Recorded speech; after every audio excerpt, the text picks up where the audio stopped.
What's up? What's going on, my man? Not much. How are you doing? Really good. Did you have a good Christmas? Oh, yeah. How That's about yourself? Good. I had an awesome Christmas. But, bro, Damion Lee. Yeah, Damion Lee wins this game for the Warriors at the buzzer. Are you ready to start recording? Are we all ready? Is Channing coming on? No. Okay, sounds good. I Bro. I don't. Here, I'll ask him. I bet he didn't watch it. In which case, yeah, I'm sure he probably didn't watch it. In which case, there's no real point in having him on. Yeah, okay. So do you basically just want to talk about week 1 of the NBA? Yeah, well, let's just focus on the Warriors for this one. Oh, okay. All right, let's go.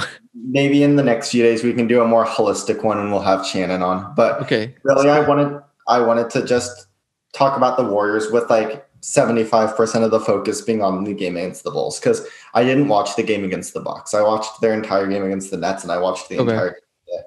So should we start recording? Heck yeah, let's do it. We'll just start from this whole beginning. I feel like it's fine. So yeah, let's get into it, dude. So what part? I watched the third quarter and the fourth quarter. Okay. Yes, sir, dude. Okay. So what do you want to you want to talk about Kelly Oubre here a little bit? Sure. So let's talk about Kelly Oubre, who I actually thought he was pretty good on the defensive end this game. He provided 4 steals and really sparked a lot of transition offense for this Warriors team. Okay. He also took a lot of the load against Zach LaVine, and he was able to shut down Zach LaVine pretty effectively in the first half. Zach LaVine was able to get some offense going through the second half, but I would say more of that was probably at Brad Wanamaker's expense. Wanamaker got a lot of run in the second half, but I'm sure when you wanted to talk about Kelly Oubre, you had more of a focus on his offensive struggles, which were still very much apparent in this game. Kelly Oubre has his only field goals of this season have been on dunks, and he has in fact missed 2 dunks as well. So it's been very much a slow start for Kelly Oubre on the offensive end. That did continue on this game. He went 0 of 6 from 3, 3 of 16 overall. He was second on the Warriors in shot attempts behind Steph Curry. Just a pretty miserable outing for Kelly Oubre on the offensive end. I don't think he's sunk a 3 yet this year. No, yeah, all of his makes have been on dunks. And so he did keep being aggressive. He did keep shooting it. None of his threes were even close. He had maybe 1 or 2 on line, and one of them was an air ball, and one of them was probably about a foot short. So just a pretty pathetic shooting display from Kelly Oubre tonight. Yeah. But you like that he stayed involved in the game, made a bunch of big defensive plays, took on the tough assignments. So even when the shot wasn't falling, I still think he was one of their better players tonight, if we're being honest. Let me look what his plus minus was. Yeah, he had a plus minus of 9. I would probably rate this as a pretty solid game from Oubre, although he did suck on offense, which is you're concerned about that just because how much of a pattern that has been throughout this season so far. Yeah, I know. It's so frustrating to watch because it's not like he's getting bad looks. No, not at all. And it's really just the touch that's deserted him. If he's not open with space, so if he doesn't have enough space under the basket to power up for a dunk, he's just not going to make it. His touch around the basket has just totally deserted him. Layups, he's not even hitting rim on them at this point. It's very troubling from Oubre, who was supposed to be the Warriors' big offseason acquisition. Obviously, Wiseman they drafted with the 2nd overall pick, but I think most people would have expected Oubre to be more impactful this season. So the slow start has been disappointing, to be sure. Yeah. One thing I've just noticed with the games that I've watched, because I watched most of the Bucks game until it got out of hand, and also with the Nets game, I watched the majority of that, and it was just, dude. Some guys like Andrew Wiggins, just even if you have an open 3, I don't know. I mean, just drive, dude. Yeah. And I mean, he did hit a couple today though. Yep, he went 2 for 3. I thought he had a pretty solid No, yeah, he had a good game. He had a good game. Yeah. So he's so good at driving, bro. When he gets to the rim, he's pretty decent at finishing. But I mean, yeah, we just are shooting from behind the arc's terrible. And some of these teams are so freaking good. It's insane. Chris Middleton, Jonah, smacked us around. He's so good. I didn't realize how good Chris Middleton was, bro. Yeah, Chris Middleton should have been all NBA last year. It's really disappointing that he didn't make it. But yeah. The Warriors shooting is just not always there. But this was a good game. This was a team that was more on our level. Oh yeah, and I joked about this with you a couple hours before the game started that statistically, and this is small sample size theater, only 2 games into the season. Yeah, but these were statistically the 2 worst teams in the NBA. Right, Obviously, exactly. The Warriors' statistics have been very deflated by having to play 2 of the best, probably 2 of the 4 best teams in the NBA, and the Bucks and the Nets. But yeah, very slow start for them.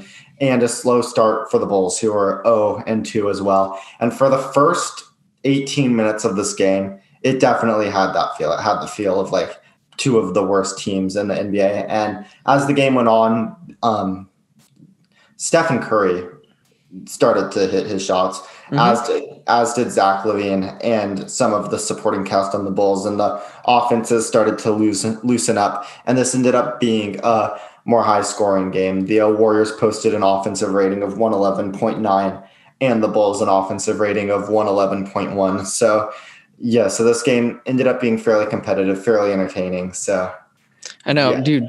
Didn't Steffi drain the 1-3 at the end of the third, right? Yeah. Deep 3, yeah. Yeah, and then that deep 3 at the end of the third. And then in the fourth, and this is what I wanted to talk about with you too, is Steph started hunting his shot a lot more, which I thought was important because in the first 2 games, especially from what I saw of that Nets game, Steph was still in the mindset of having to play sort of that team first basketball where you could tell, where he trusts his teammates to make plays for him and for themselves as well.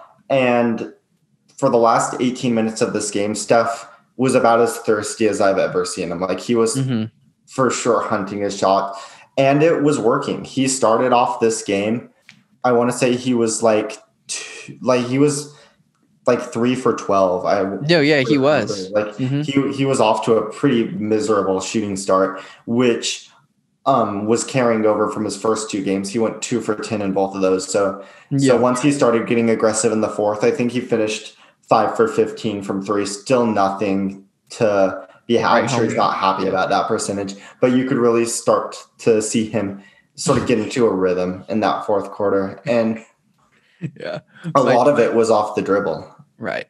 My dad was making fun of him because he watched the video of him making 105 threes yesterday or whatever, that video. And then he's like, bro, why can you only make like 5? Like at one point, but didn't you say he was like 3 of 12 or something?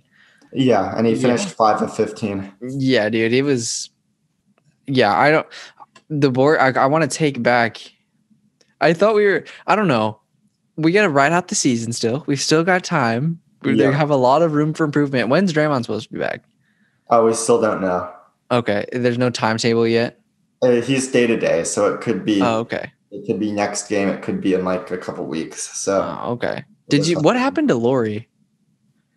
Yeah, so I'm curious about that too, because that was, and you're referring to Lauri Markkanen, the Bulls forward, who was having a wonderful game and then hurt his ankle in midway through the fourth quarter and did not return. He actually left the stadium, and we still don't know what it was. And that, for me, that was a major turning point in the game because Lauri was having a great night. Let me pull up the marksman. Yeah, my dad fell in love with him after this game. He's like, why can't we have Markkanen, bro? Yeah.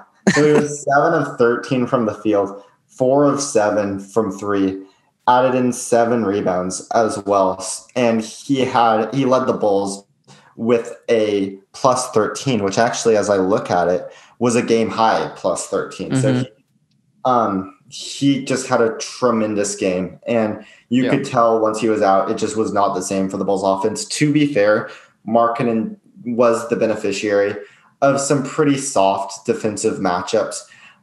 He was guarded by Paschall quite a bit, and Paschall just looked awful this game. We can talk about him later. Okay, I didn't get a whole lot of Paschall, but yeah, you want to talk about him later for sure. Because I felt like he's decent, but yeah, I don't know. A lot of our guys just look a little off right now, dude. Yeah, and Markkanen spent some time with Toscano Anderson, and Markkanen was able to take care of him pretty quickly. And that, for me, that was a pretty big takeaway too, was just how bad the Warriors front court is defensively. Like it was pretty bad at points. James Wiseman, he is impressive, and he definitely showed some things. Like he had some good blocks. He does have pretty quick feet. Like even that shot late in the fourth quarter where Kobe White was able to get that step back off over James Wiseman. Wiseman got a good contest on it. Wiseman stayed in front of him on the perimeter for quite some time. And the defensive stats ended up being fine for Wiseman. Like statistically, he didn't have a bad defensive game, but he had a lot of errors as well. I think there were 3 times where he bit on a pump fake, 2 of them from Wendell Carter, Wiseman 7'3", 7'1"? I think he's like 7'1", yeah. Yeah, so Wiseman's 7'1". Wendell Carter is like 6'9", I want to say. And Wendell Carter has a very low set shot. There's just no reason for James Wiseman to ever jump at one of Wendell Carter's shots. And yet he did it twice. And the first time Wendell Carter was able to get by him for the layup, that was in the first quarter. The second time I want to say was in the third quarter. And that time Wiseman actually really impressed me with his recovery. Like he got pretty quick feet. This time was at the 3-point line, which is why. So Wendell had more ground to cover to get to the hoop. Wiseman was able to get back in front of him pretty quickly.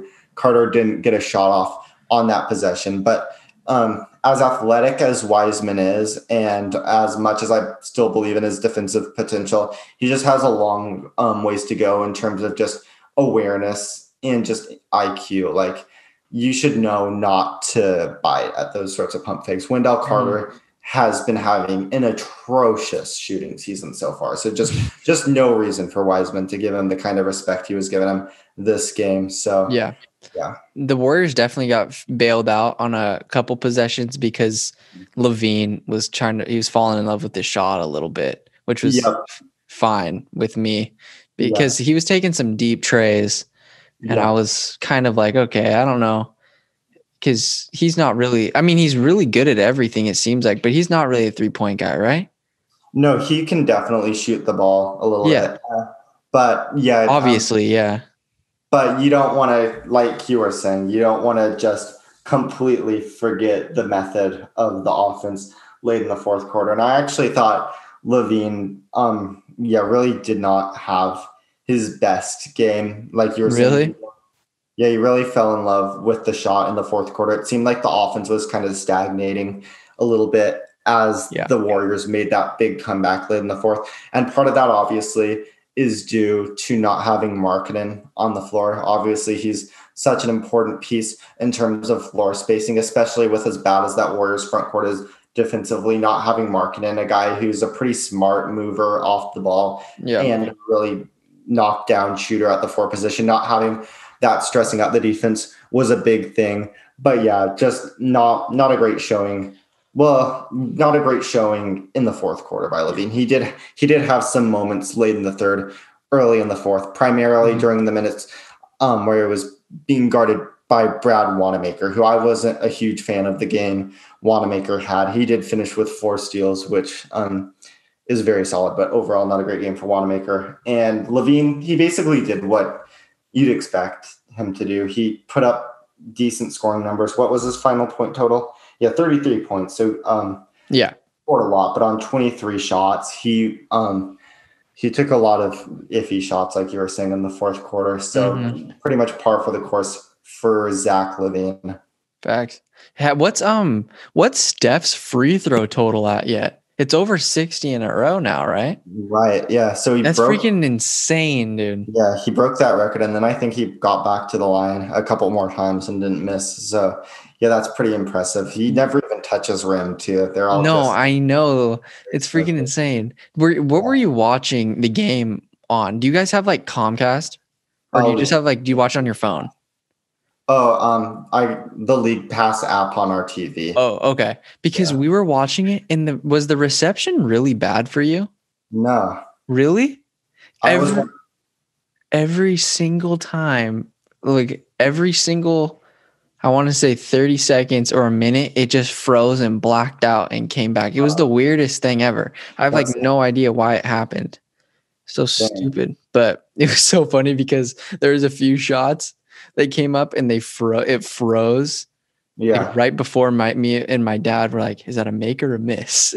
And then every single time it would be a miss. But the Warriors 3 balls, even though I kind of been ragging on their shooting, that's basically what saved us today. Was just a bunch of guys knocking down some threes, like Mulder. Yeah. And then Jordan Poole hit a couple, I think, right? I think Poole might have gotten one this game. I actually thought Poole had a pretty terrible game, which I'm far from Poole's biggest supporter. I'm not exactly a Poole stan, but yeah, not a great game for him, especially defensively. He just cannot stay in front of anybody. He looks totally lost off the ball whenever he gets switched on a big, which happened quite a bit because Chicago just attacked him relentlessly in the pick and roll. It would never end well.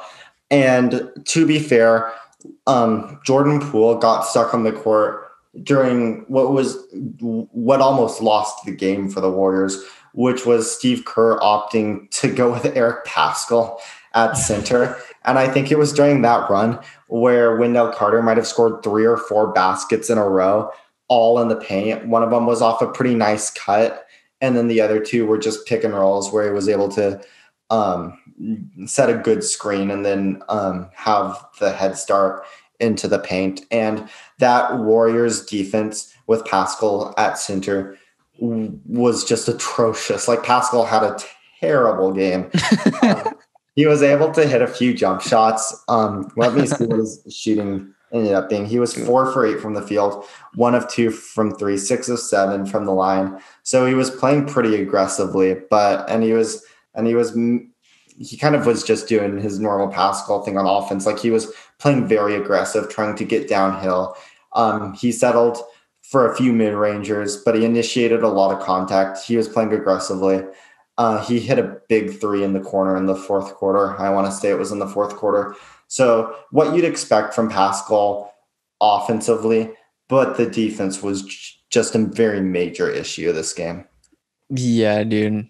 I'm really concerned for this season because just based off of, I mean, how much better I'm just really interested to see where we're at the end of the year. Because it's really hard for me to imagine that we're going to be, because you know how Steph, and I watched one of his post-game interviews after the Bucks game, and he's like, we need to learn quick, get better. But how much better can you really get throughout the season? I don't know. I'm just kind of concerned.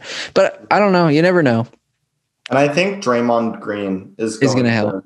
He's going to help a lot because this Warriors team, they just don't have a lot of competent passers on the floor right now. Yeah. I imagine that was part of the reason Wanamaker got to play in the fourth quarter. Not to mention the Warriors were just having pretty good luck with that swarming defense. Like they stole the ball so much. Mm-hmm. Like they created so many live ball turnovers, got out in transition a lot.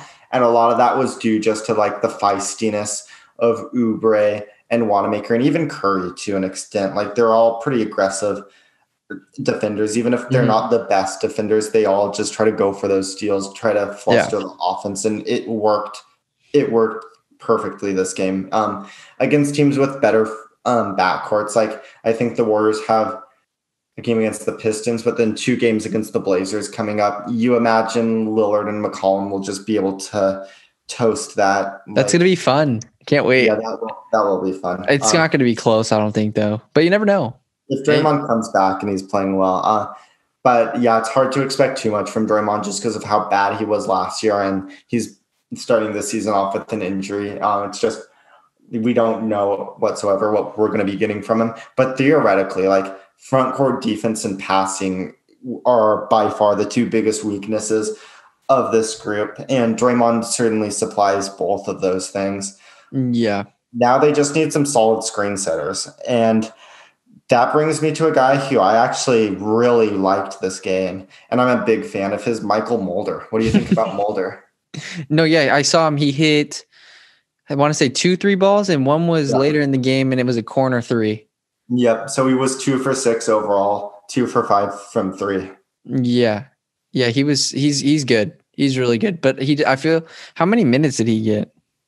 He only played for 10 and a half minutes. I feel like he doesn't play that much. Yeah, and I think he should play more. I like him much better than Jordan Poole. He played the least out of everybody in the game, actually, I think. Yeah, I think he should take Jordan Poole's minutes for sure. Probably some of Wanamaker's minutes.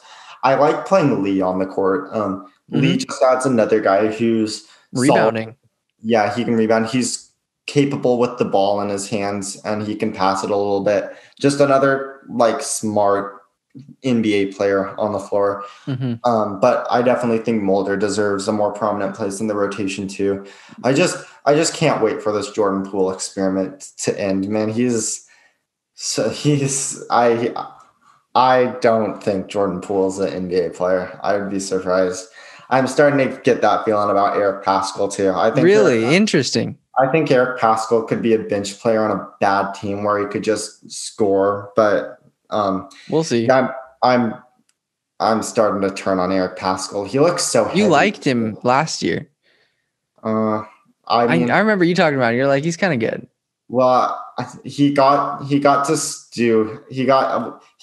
granted a lot of liberties when he was playing on the worst team in the NBA. Yeah. And now that the Warriors are actually trying to be competitive, and I just don't see the fit. If I did like him at one point, definitely not so much anymore. And I could have been swayed, I guess, by the fact I think he dropped 34 or 36 on the Blazers when a really depleted Warriors team took down the Trailblazers last year. But yeah, I don't think I'm the biggest Paschall fan at this point. We talked about Wiseman's defensive game. Do you want to talk a little bit about his offense? Because I thought there were a few interesting takeaways from him offensively this game.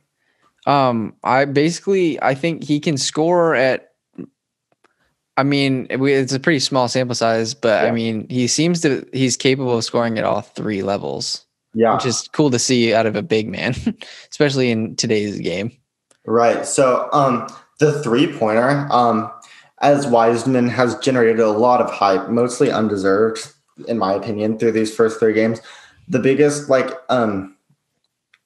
piece of evidence people will point to in terms of why they think he's going to be a superstar going forward is just that 3-pointer. I think going into this game, he was shooting 80%, something like 2 makes on 2.5 attempts per game. So basically that just translates to 4 out of 5 on the season. He went 1 for 1 today. So that makes him 5 of 6 on the season. So he's just setting the world on fire from 3 on a very small sample. So I wouldn't read too much into that. And the shot looks good. Mm-hmm. What really concerned me today was just the overall lack of touch that I saw from James Wiseman. And there are 3 specific examples I want to point to. He airballed 2 mid-rangers. Oh, I saw one. Yeah. I saw one of those. Yeah. That's pretty concerning. And he, in the first quarter, he got a rebound and he tried to I think he had just gotten a block, and then he got the ball back and he tried to make a full court pass to, I think it was a sprinting Kelly Oubre, and he just airmailed the ball over. And so I think it's a little rough around the edges for James Wiseman. The 2 mid-rangers, I think both of them were somewhat off balance, and he doesn't shoot threes unless he's lick your finger and check the wind wide open. Yeah. So I do think he's definitely a guy who needs to set his feet and check the wind and just take 5 minutes before he takes a shot. And so I think he can be a good shooter this year, just on a very limited volume, because I don't think he's going to get very many chances just to take super wide open threes. But if he can make them on a 35% clip, that's still pretty good. That's still better than most centers. And so I think the shooting through the first 3 games has definitely been a bit of a positive development for James Wiseman. even if it's been severely overblown on like social media and all that stuff. I was a little bit less impressed by his play in the post. He had one really nice move where he was I think this was in the third quarter. He got post position against Wendell Carter, and they gave him the ball, and he just went straight up immediately with a hook shot and banked it in. That was awesome. There were a few times where he caught it, and they sent help. And one time I think he might have gotten bailed out with a foul. And the other time he went to that same hook shot and just completely missed everything, which is what you would expect from a rookie center. But as much hype as Wiseman's gotten over the first 3 games, I guess all I'm trying to say is he's still very much rough around the edges on both defense and offense. And we've seen a bunch of like amazing flashes from him, which is encouraging. The 3-pointer, I think, is a lot better than I expected. But it's still going to be a while before he's a net positive for this Warriors team. Yeah, I agree. One thing that I'm really concerned about is just Stephen Curry. He's going to be playing a lot the entire season. Yep. You know what I mean? And that's just, we're going to be riding or dying by what he's doing. Yeah. And it's just going to be a lot of workload, dude. Yeah. He played 36 minutes today, which isn't terrible. But just, if we're going to win games, I don't know. He's going to be playing a lot. I'm scared. I don't know. Yeah. And to be fair, Curry was pretty terrible in the first half of this game. Yeah. Like, it wasn't until the second half where he really started to take over, and that's encouraging. You always want to see your guys have like a strong finish, but the first half, he had quite a few turnovers. He missed a ton of threes. Even in that fourth quarter, he missed a pretty wide open layup, I remember that. Yeah. That almost costed them, but yeah. Yeah. I'm so we go to Detroit next. I think so. Here, do you want me to check read out like the next couple of games. And what's Detroit? Detroit, I think, is 1-2 right now. I'm just happy we won a game. 0-2. Oh, they're 0-2. All right, we got a shot, dude. We make it to 500. That'd be sick. Oh man, it's gonna be an interesting season to say the least. Yeah. So we play the Blazers twice in starting in January. Yeah. Kings gonna be a tough game. 2 games against the Clips. That's gonna be freaking miserable. The Raptors are 0-2.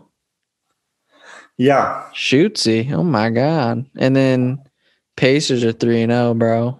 Yep. I think they just beat the Celtics in a close one tonight. So yeah. Dang. Yeah, I don't. You want to talk about the Blazers for a little bit? Do you want to just do a podcast in the next couple of days with Shannon on it so we can talk about him? Yeah, perfect. But I'm just so happy the Warriors won a game, dude. Yeah. Yep. And it was a great shot by Ali, who ended up giving them the win. He shot so confident. No hesitation, bro.